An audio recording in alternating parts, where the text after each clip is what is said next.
আসসালামু আলাইকুম এভরিওয়ান, কেমন আছেন আপনারা সবাই? আই হোপ আপনারা অনেক বেশি ভালো আছেন। আমিও আলহামদুলিল্লাহ ভালো আছি, কিন্তু আরহামের শরীরটা তেমন ভালো না। স্কুল থেকে আসার পর থেকে সে খুবই অসুস্থ ফিল করছিল। তো সেই দিন ছিল তার বাবার জন্মদিন, আর আমরা গিফট কিনতে গিয়েছিলাম আর কেক কিনতে গিয়েছিলাম। তো বিকেলে বের হয়েছিলাম, প্রায় সন্ধ্যা হয়ে গিয়েছে, আর আরহামের শরীরটা একটু গরম গরম হয়ে গিয়েছিল, একটু জ্বর আসছিল।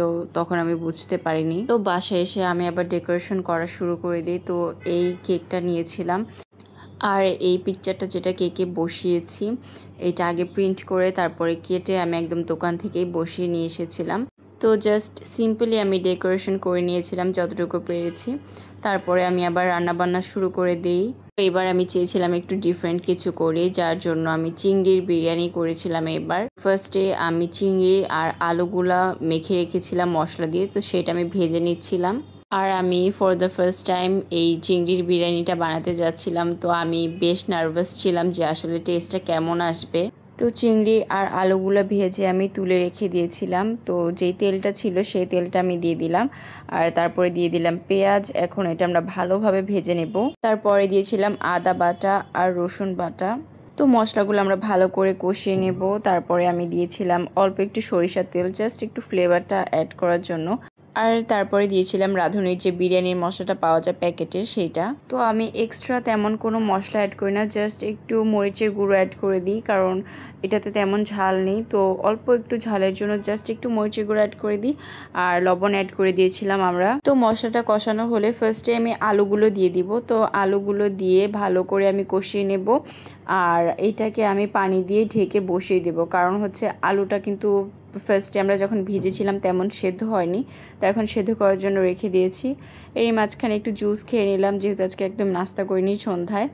তো আলুগুলো কিন্তু হয়ে গিয়েছে প্রায়। এখন আমি শ্রিম্পটা দিয়ে দেব, দিয়ে জাস্ট একটু নাড়াচাড়া করে নেব, কারণ এটা আর রান্না করার তেমন কোনো দরকার নেই। এখন আমরা চালটা দিয়ে দিব। পোলাওয়ের চালটা কিন্তু আমি আগে থেকেই ধুয়ে রেখে দিয়েছিলাম। এটা কিন্তু আমি পানি দিয়ে ভিজিয়ে রাখিনি, জাস্ট ধুয়ে রেখে দিয়েছিলাম। তো সেটা আমি দিয়ে দিলাম।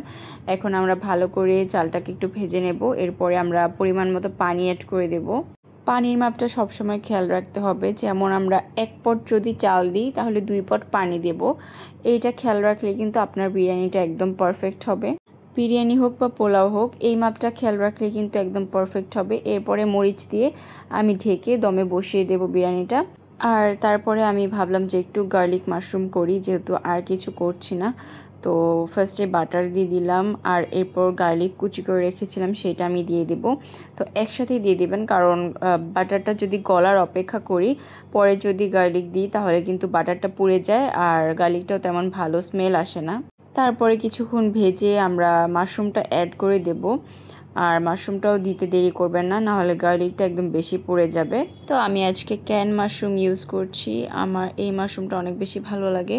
তো হালকা একটু ভেজে নিয়ে আমি এখানে দিয়ে দেব চিলি ফ্লেক্স। এটা আমি বাসায় চিলি ফ্লেক্সটা বানাই, সেটাই দিয়ে দিলাম। আর তারপরে দিয়ে দিলাম অরিগ্যানো, আর তারপরে দিয়ে দিয়েছি ব্যাসিল। তো আপনারা চাইলে কিন্তু মিক্স হার্বসও ইউজ করতে পারেন। আর আমি একটু সয়া সস অ্যাড করে দিয়েছি, এটা আমার কাছে ভালো লাগে, আপনারা চাইলে এটা নাও ইউজ করতে পারেন। আর এই তো হয়ে গেল আমাদের গার্লিক মাশরুম, খুবই ইজি আর খেতে অনেক বেশি মজা। আর রান্নাবান্না শেষে আমি আর আরহাম ওয়েট করছিলাম তার বাবা কখন আসবে, কারণ সেদিন সে অনেক বেশি লেট করে ফেলেছিল। Happy birthday.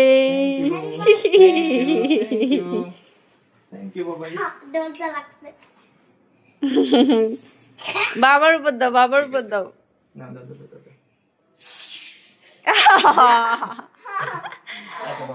আর কেকটার ব্যাপারে একটু বলি, কেকটা এনেছিলাম এক্লেয়ার থেকে। কেকটা অনেক বেশি মজা ছিল, ট্রাস্ট মি। আর এটা ছিল Nutrela flavour. Happy birthday to you, happy birthday to you, happy birthday to you বাবা।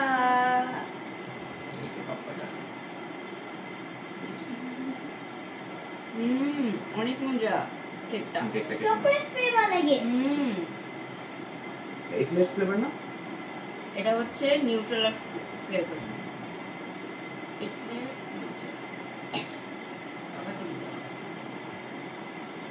তুমি বাবাকে খাওয়া দাও। এটা অনেক মজা। বেশি মজা হয়েছে? সুন্দর হয়েছে দাও। বাবাকে।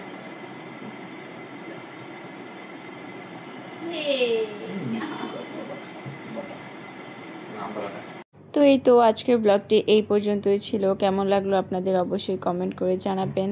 আর সবাই আমাদের ফ্যামিলির জন্য দোয়া রাখবেন। আল্লাহ হাফেজ।